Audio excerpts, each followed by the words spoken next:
5 August আন্দোলনকারীদের ভাষায় ৩৬ জুলাই। ৮-১০টা দিনের মতো সেদিনও সূর্য উদিত হয়েছিল স্বাভাবিক নিয়মেই। কিন্তু নবম জাতীয় সংসদ নির্বাচনে জয়ী হওয়ার পর ৬ জানুয়ারি ২০০৯-এ আওয়ামী শাসনের যে সূর্য উদিত হয়েছিল তার পতন হয় ওই দিন দুপুরেই, অর্থাৎ দীর্ঘ ১৫.৫ বছর পর অবসান হয় আওয়ামী শাসনের।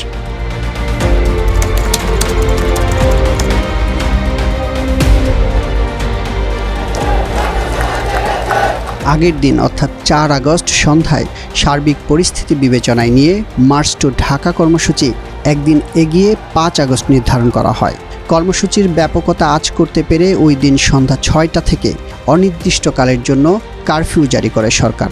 নির্বাহী আদেশে ৫, ৬, ৭ আগস্ট ঘোষণা করা হয় সাধারণ সরকারি ছুটি।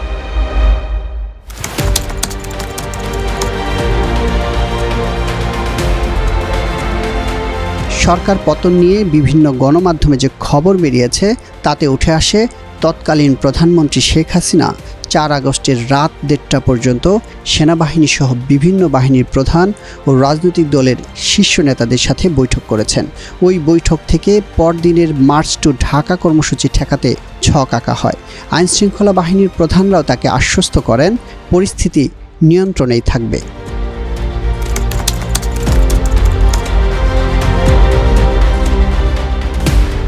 গণমাধ্যমের তথ্য বলছে অন্য দিনের মতো ৫ আগস্টেও ভোরবেলায় শেখ হাসিনা ঘুম থেকে ওঠেন।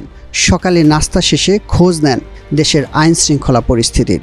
বৈঠকের জন্য ডেকে পাঠান নিরাপত্তা বাহিনীর শীর্ষ কর্মকর্তাদের। এদিকে বিভিন্ন বাহিনীর প্রধানরাও পরিস্থিতির ব্যাপকতা তুলে ধরতে শেখ হাসিনার সঙ্গে আলোচনায় বসার আগ্রহ প্রকাশ করছিলেন।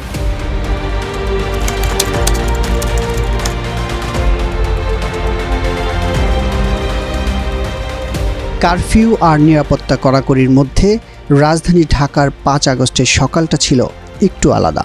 ব্যক্তিগত গাড়ি, বাস, ট্রাক মুক্ত শহরের রাস্তায় যানবাহন হিসেবে দেখা মেলে শুধু সিএনজি ও রিকশার। উৎসুক জনতা আর ফুটপাতের হাতে গোনা দোকানিরা ছাড়া মূল সড়ক ছিল অনেকটাই জনশূন্য। তবে আইনশৃঙ্খলা বাহিনীর কড়া অবস্থান ছিল রাজধানীর বিভিন্ন সড়কের মোড়ে মোড়ে। জরুরি কাজে যারাই বের হয়েছিলেন তাদেরকেই পড়তে হয়েছিল জিজ্ঞাসাবাদের মুখে।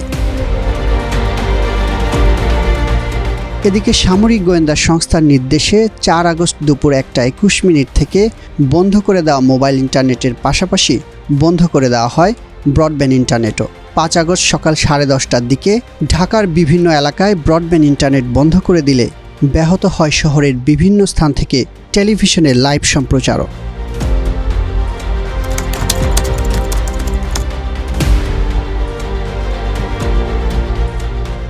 নিরাপত্তা বাহিনীর প্রধানদের সাথে বৈঠকে বাহিনীগুলোর ভূমিকা নিয়ে প্রশ্ন তোলেন শেখ হাসিনা। বিক্ষোভ প্রতিরোধে ব্যর্থতার জন্য ভর্ৎসনা করেন তিনি। নিরাপত্তা বাহিনী কেন পরিস্থিতি সামাল দিতে পারছে না সেটার জন্য ক্ষোভ প্রকাশ করেন শেখ হাসিনা। এক পর্যায়ে তিনি আইজিপিকে দেখিয়ে বলেন তারা তো ভালো করছে। তখন আইজিপি জানান পরিস্থিতি যে পর্যায়ে গেছে তাতে পুলিশের পক্ষেও আর বেশি সময় এরকম কঠোর অবস্থান ধরে রাখা সম্ভব নয়।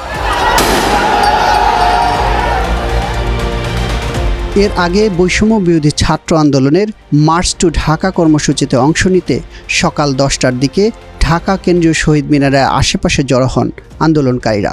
সেখানে সাউন্ড গ্রেনেড ও টিয়ারশেল ছোড়ে পুলিশ।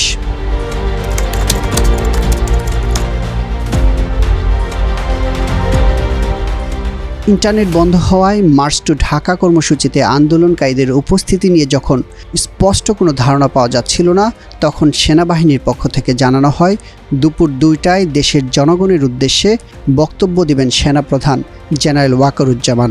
এই ঘোষণার পর কেউ কেউ ধারণা করেন শেখ হাসিনা সরকারের পতন হয়ে গেছে, তবে কেউ কেউ আরও কঠিন পরিস্থিতির শঙ্কায় ছিলেন।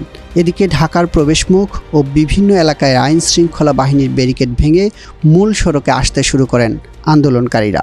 জনস্রোত তখন জড়ো হচ্ছিল কেন্দ্রীয় শহীদ মিনার, শাহবাগ, উত্তরা ও দিয়াবাড়ি সহ বিভিন্ন এলাকায়।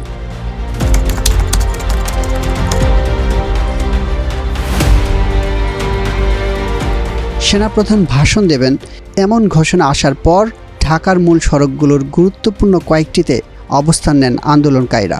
এরপর জনস্রোত যেতে শুরু করে প্রধানমন্ত্রীর বাসভবন গণভবনের দিকে। আর সে সময় বিভিন্ন সূত্রে খবর চাউর হয় তৎকালীন প্রধানমন্ত্রী শেখ হাসিনা পদত্যাগ করে দেশ ছেড়েছেন। এদিকে দুপুর 1টার আগেই ব্রডব্যান্ড ইন্টারনেট পরিষেবা চালু করা হয়।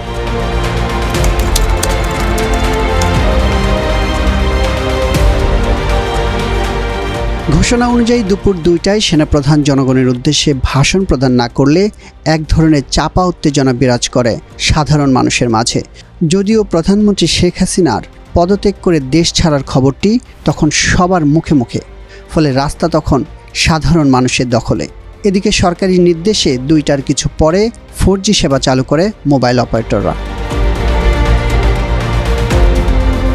এদিকে ওই সময় সেনানিবাসে বিভিন্ন রাজনৈতিক দলের নেতাদের বৈঠকের জন্য আমন্ত্রণ জানান সেনাবাহিনী প্রধান জেনারেল ওয়াকারুজ্জামান। এতে অংশ নেন বিএনপি মহাসচিব, জামাতের আমির সহ বিভিন্ন রাজনৈতিক দলের নেতারা। এই বৈঠকে উপস্থিত ছিলেন ঢাকা বিশ্ববিদ্যালয়ের শিক্ষক ডক্টর আসিফ নজরুলও।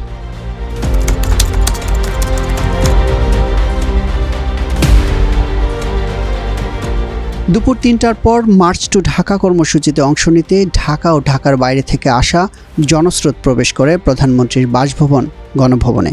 একই সময় প্রধানমন্ত্রীর কার্যালয়, সংসদ ভবনেও প্রবেশ করেন আন্দোলনকারীরা। এ সময় ক্ষুব্ধ জনতার একটি অংশ সরকারি এই ভবনগুলোতে ভাঙচুর ও লুটপাট চালায়। ঘরে বসে থাকা মানুষেরাও নেমে আসেন জনস্রোতে।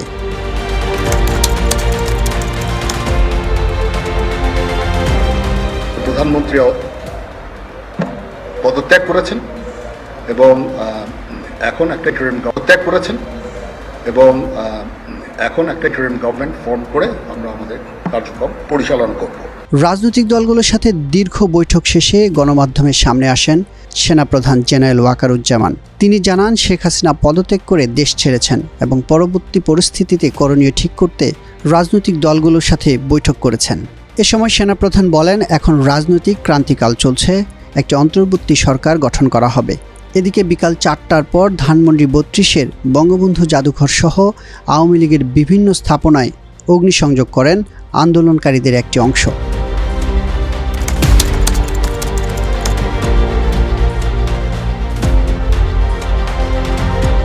বিকাল 5টার দিক থেকেই রাষ্ট্রপতির সাথে বৈঠকের জন্য বঙ্গভবনে আসতে শুরু করেন বিভিন্ন রাজনৈতিক দলের শীর্ষ নেতারা।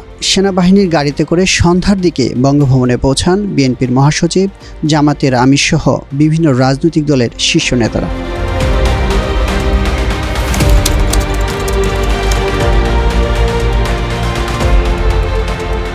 আইনশৃঙ্খলা পরিস্থিতি অবনতির কারণে সন্ধ্যা 6টা থেকে 6 ঘন্টার জন্য হযরত শাহজালাল আন্তর্জাতিক বিমানবন্দরের কার্যক্রম বন্ধ ঘোষণা করা হয়।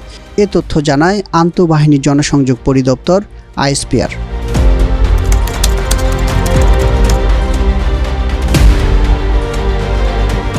ওই দিন রাত 8টায় জাতীয় সরকারের রূপরেখা ঘোষণা করার কথা জানায় বৈষম্য বিরোধী ছাত্র আন্দোলন। চ্যানেল 24-এ এক লাইভ অনুষ্ঠানে তারা জানান, রাত 8টায় রাজধানীর কারওয়ান বাজারের শার্ক ফোয়ারায় জাতীয় সরকারের রূপরেখা ঘোষণা করা হবে। উদ্ভূত পরিস্থিতিতে কেউ যেন লুটপাটের সুযোগ না নেয় তা নিশ্চিত করতে ছাত্র জনতার প্রতি আহ্বান জানান বৈষম্য বিরোধী ছাত্র আন্দোলনের সমন্বয়ক নাহিদ ইসলাম। একই সময় বিএনপি চেয়ারপারসন খালেদা জিয়াও দেশের সর্বস্তরের জনগণকে শান্ত থাকার আহ্বান জানান।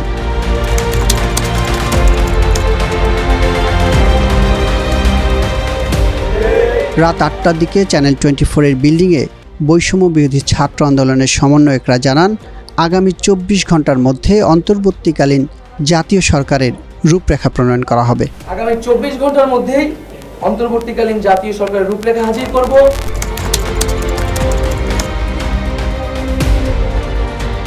প্রধানমন্ত্রী শেখ হাসিনা রাষ্ট্রপতির কাছে পদত্যাগপত্র জমা দিয়েছেন। রাজনৈতিক দলের সাথে বৈঠক শেষে জাতির উদ্দেশ্যে ভাষণ দেন রাষ্ট্রপতি মোহাম্মদ শাহাবুদ্দিন। ভাষণে তিনি বলেন, প্রধানমন্ত্রী শেখ হাসিনা আজ রাষ্ট্রপতির কাছে পদত্যাগপত্র জমা দিয়েছেন এবং আমি তা গ্রহণ করেছি। এ সময় তিনি আরও জানান, দ্রুত সময়ের মধ্যে একটি অন্তর্বর্তী সরকার গঠন করা হবে, যারা দ্রুতই একটি নির্বাচনের আয়োজন করবে। এ সময় বিএনপির চেয়ারপারসন বেগম খালেদা জিয়া সহ সকল জুলাই যোদ্ধাদের কারামুক্তি দেওয়ার সিদ্ধান্ত নেওয়ার কথাও জানান রাষ্ট্রপতি। একই সাথে শেখ হাসিনার সরকার ঘোষিত সরকারি সাধারণ ছুটি বাতিল করে পরদিন থেকে সকল অফিস আদালত স্বাভাবিকভাবে খোলা রাখার নির্দেশ দেন রাষ্ট্রপতি। অন্তর্বর্তীকালীন সরকার যত দ্রুত সম্ভব নির্বাচনের ব্যবস্থা করবে। পরে আইএসপিআর থেকে জানানো হয় 6 আগস্ট ভোর 6টা পর্যন্ত কারফিউ চলবে। এরপর সবকিছু স্বাভাবিক হবে।